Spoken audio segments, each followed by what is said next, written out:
Yo, what up, basketball world? It's one and only legend of winning, aka Low. We're here with another second channel banger, and we are here with another tier list video. Now, this right here is gonna be very special. We're at the tail end of the regular season, post-trade deadline, and even though yes, we have the standings, I don't believe that the standings give us an accurate depiction of where these teams rank as of today because of so much movement and commotion that's been happening. So for those who don't know, this is how we get down. We have 4 tiers: the contenders, playoffs, play-ins, and the trash teams. We're going to do both East and West, and to make things a little bit more juicier, we only got 10 minutes. 10 minutes to do 2 conferences, 30 teams. That's going to be tough. If I don't go into that much explanation, please excuse me, but I do believe that makes the video a little bit more interesting. So, first up, we have the Eastern Conference, and the time starts now. All right, so up first in the Eastern Conference, we have the Detroit Pistons, who are trash. We have the, oh my gosh, I feel like Orlando Magic is trash. The Charlotte Hornets, that's trash. Let me see. Oh my gosh, I'm blowing it right now. I feel like I'm blowing it. All right, so those 3 teams are trash. I think that's pretty self-explanatory. I don't think I have to explain it to y'all. The other 2 teams that I don't believe will make the play-in: Chicago Bulls and the, oh my goodness, the second team is going to be tough.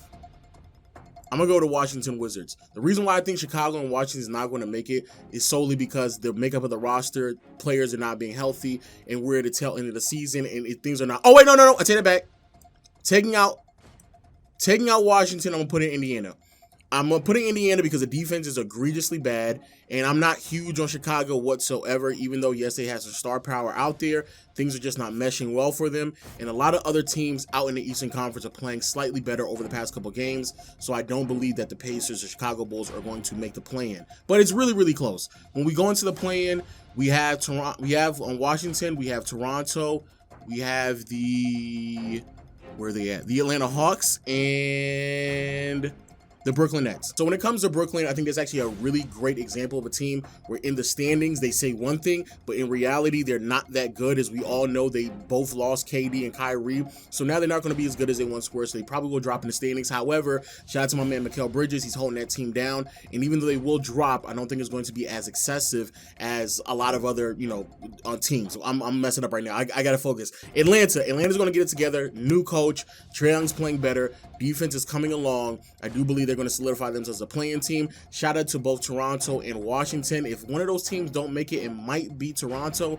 They've been wishy-washy all season long, and they could fall out a little bit, but I believe their defense, their versatility will hang on tight, and they'll make the play-in. And Washington, quiet as kept, has been playing really solid as of late, or really as of late. They've been doing much better for the second half of the season.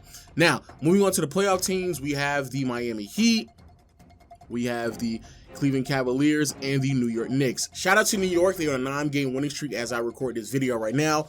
They might end up losing and snapping it, but 9 games is very impressive. They've been one of the better stories throughout the entire season. Way better than a lot of people anticipated. Shout out to Jalen Brunson. He's been miraculous out in New York. Now he's finally out of the shadow of Luka. He's been playing great. Shout out to Julius Randle. He's also playing really, really well. The defense is clicking way better than what it once was, but obviously not enough star power to put them in the contender spot. Same thing with Miami. They've been consistently mid for the entire season.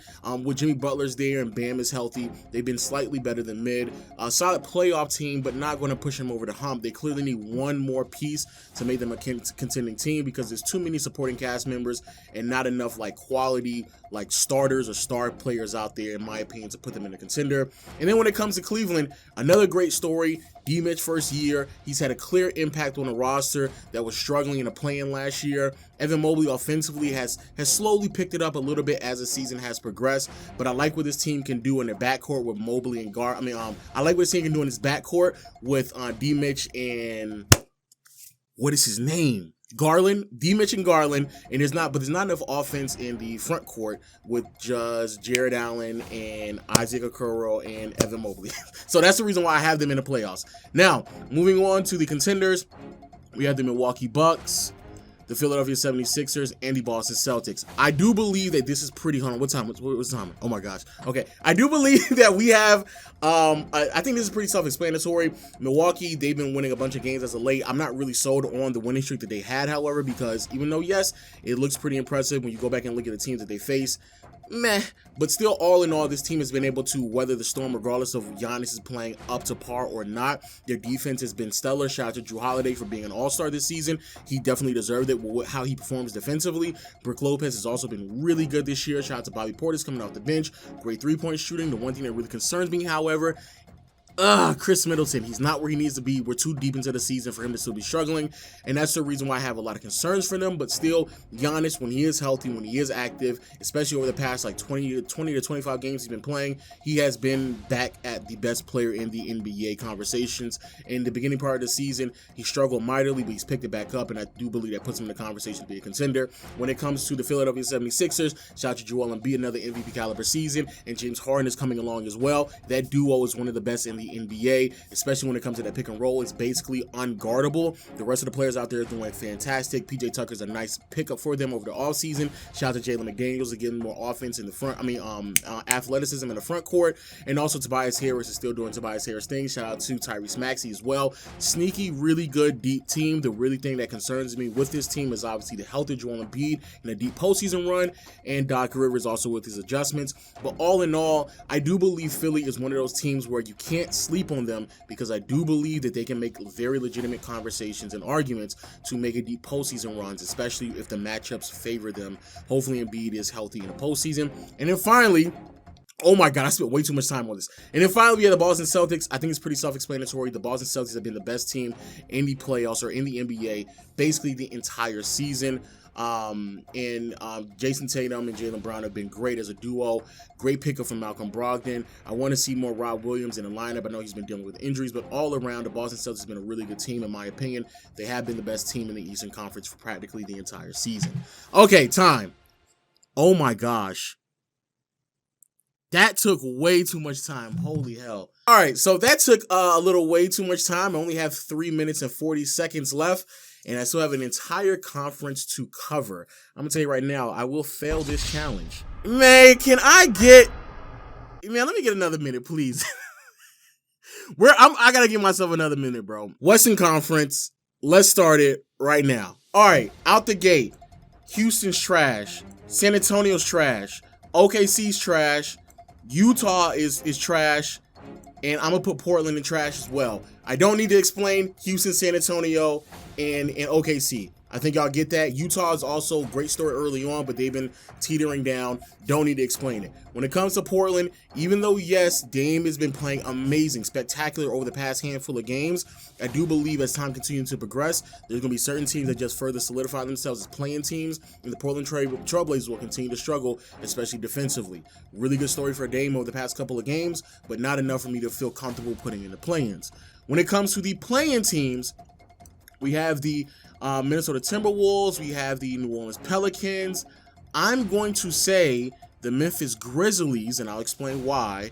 And then after that, we have the Dallas Mavericks. Now, when it comes to these four teams, the one team that I do believe that has the potential to drop a little bit further are the New Orleans Pelicans, because of how many injuries they've been dealing with. Zion still isn't there. B.I. has been in and out of the lineup. And even when B.I. is there, he doesn't seem like he has the same level of impact that he had once before. So I don't know if it's going to work out for them. When it comes to Dallas, I do believe they're actually a legitimate playoff team. However, I think that they're going to fall off a little bit because of the lack of defense and versatility. Now moving over DFS, I'm not a huge component of the duo of Kyrie and Luka because of defensive problems, but I still do believe that they are like a step ahead of all these other teams. Then when it comes to the Minnesota Timberwolves, they've been picking up recently, especially on the defensive side of the floor, been much better than the earlier parts of the season. They're starting to mesh a little bit better, but it's a little too late into the season for them to really pick it up to make a push for the playoffs. And then when it comes to the Memphis Grizzlies, I'm pretty sure many of you all are aware what's going on with the whole Ja Morant situation. They're going to fall in the standings, even though as of today, I think they're like the second or third seed. When it's all said and done, I do believe the Memphis Grizzlies will fall so far into the standings where they will be a playing team. Okay, moving on to the next. We have the Golden State Warriors, the Sacramento Kings, and the Los Angeles Clippers. Now, when it comes to Sacramento, First of all, huge apologies to the Sacramento Kings out there. I did not believe that they were going to be this good. As I record this video, they had like the second or third record in the Western Conference. They have been spectacular offensively all season long. As of late, they have been historically great offensively, especially since the trading deadline. They've been awesome. You have to give them the credit. Kudos to them. The Golden State Warriors have been turning it around, but their defense is just terrible. That's the reason why they're not contenders. The Golden State Warriors, as of late, have been turning it around. Klay Thompson has emerged back to what he once was, offensively at least.